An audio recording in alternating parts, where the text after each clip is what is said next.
Será que acabou a festa para a Vale, para a CSN? É sobre isso que a gente vai falar aqui nesse vídeo de hoje, depois da análise dos resultados desse segundo trimestre de 2021. Então a gente vai assistir esse vídeo aqui até o final para você ver, será que essas empresas já chegaram no seu auge ou ainda tem onde crescer? Vamos lá!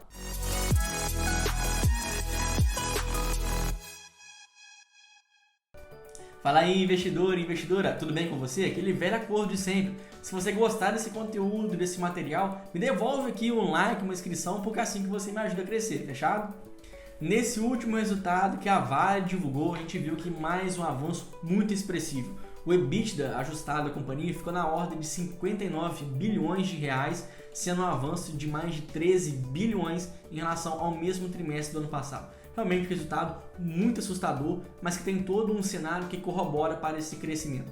Primeiramente, a gente viu o câmbio desvalorizando muito, já que essas commodities são negociadas em dólar. Quanto mais barato for o real, mais o preço nosso vai ser competitivo em relação ao mercado externo. Ou seja, o dólar alto favorece a companhia, o preço do minério de ferro subiu bastante e, para finalizar, o volume de produção também aumentou muito. Ou seja, juntou todo um cenário perfeito para que a Vale conseguisse ter um resultado também altamente expressivo como esse.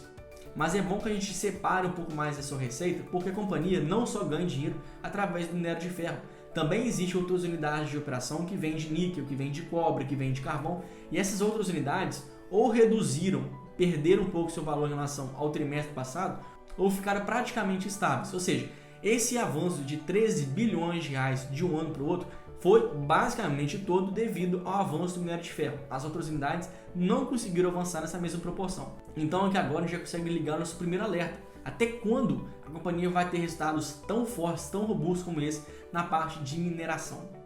A Vale também divulgou o preço médio de venda desse minério de ferro no cenário internacional, que ficou ali ao redor de 202 dólares por tonelada de minério de ferro. Ou seja, um avanço de quase 31% em relação ao mesmo período do ano passado. Mais uma vez a gente consegue mostrar o porquê que o EBITDA cresceu tanto. E não só o EBITDA cresceu tanto, o lucro líquido da empresa também atingiu 40 bilhões de reais, com uma geração de caixa ao redor de 35 bilhões de reais. Ou seja, em todos os pontos que a gente for analisar, a empresa praticamente teve grandes avanços, só realmente perdeu um pouquinho ali da sua margem, mas nada muito significativo. O restante, a empresa deu show, ganhou muito dinheiro nesse trimestre.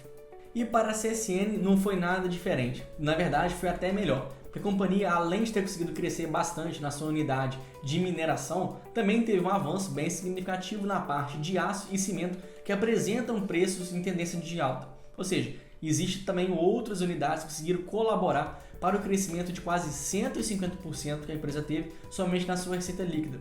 Mas a parte de volume é muito importante destacar aqui para o caso da CSN, porque em termos de escala, essa é uma empresa muito menor do que a Vale.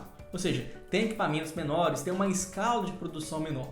Só que a partir do momento que o volume que ela consegue produzir é muito alto, acaba que o seu fator de utilização dos equipamentos se torna muito grande. Então você imagina, a empresa lá tem vários tanques, vários fornos, tudo aquilo que ela necessita para o seu processo produtivo. Então a partir do momento que essa planta está quase no auge de produção, acaba que ela consegue diluir bastante os seus custos fixos. Ou seja, a empresa consegue realmente ter muito mais lucratividade, justamente porque agora consegue produzir em uma escala, praticamente operando no seu limite máximo. Então, quando a gente faz essa abordagem, a gente vê que a margem EBITDA da CSN atingiu 51%, um avanço de 28 pontos percentuais em relação ao mesmo período do ano passado. Então aqui, percebam quanto que o volume de produção realmente teve um benefício muito maior para a CSN do que propriamente pela Vale, justamente por esse fator de escala ser muito diferente. A Vale já tem um poderio muito maior, enquanto a CSN já é um pouco mais limitada nesse ponto, mesmo sendo uma empresa gigantesca. Mas perceba que aqui para a CSN, esse realmente fez a grande virada de jogo para a companhia.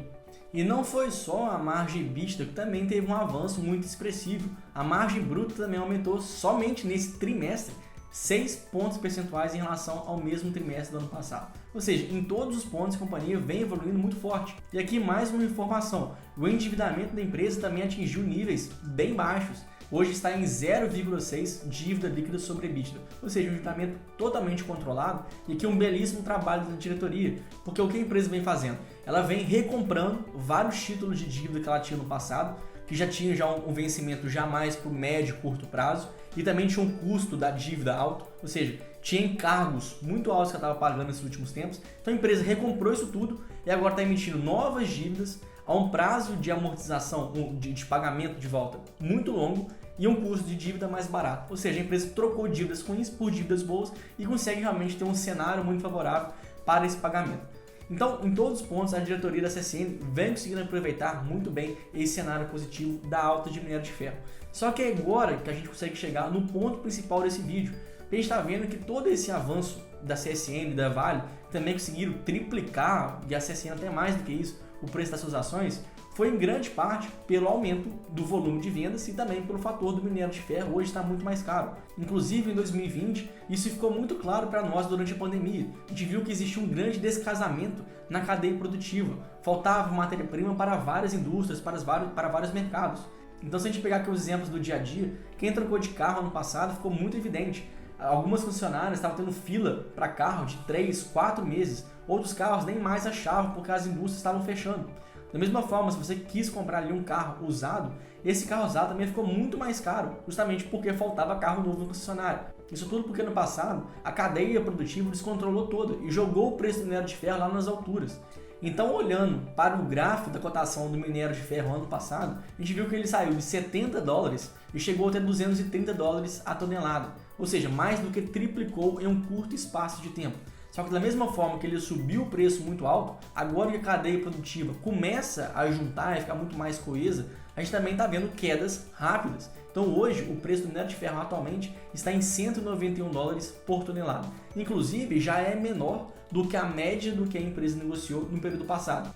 Ou seja, já no próximo trimestre de resultados que a Vale e a CSN vão divulgar, já vai ter o efeito de menor cotação do minério de ferro, podendo já reduzir os seus resultados próximos.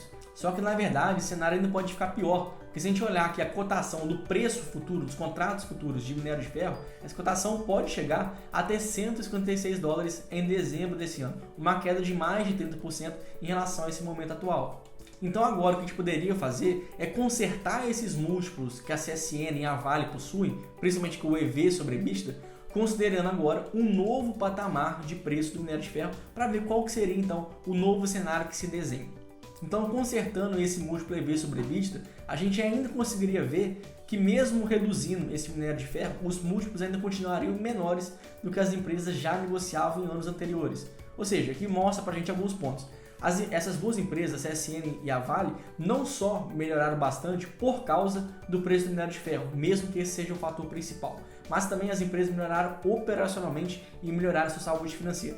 Então, mesmo que a gente possa ver que o preço do minério de ferro possa sim vir a baixar, isso deve acontecer, mas ainda assim os resultados da empresa hoje já são muito melhores por outros fatores que não só o preço do minério de ferro. Ou seja, mesmo consertando para essa queda do preço, a gente ainda pode ver que são empresas mais baratas do que elas já foram negociadas no passado. Então a conclusão que a gente pode chegar nesse vídeo é que tanto a Vale quanto a CSN, por mais que tenham aproveitado realmente todo esse boom das commodities, mas elas são empresas muito melhores que elas já foram no passado. Então, por causa disso, é muito improvável que essas empresas voltem ao mesmo patamar de preço do ano passado, até porque o minério de ferro ainda continua sendo mais caro e também porque as empresas melhoraram bastante a sua operação em si. Então, as perspectivas para as empresas, mesmo que não seja mais de tão crescimento como já foi no passado, ou realmente o auge já passou, mas ainda assim são empresas que vão conseguir se estabilizar em um nível relativamente considerável, relativamente bom para os investidores. Só cuidado, o auge das empresas já passou. Então, se você quer entrar nessa moda agora de investir em vários CSN,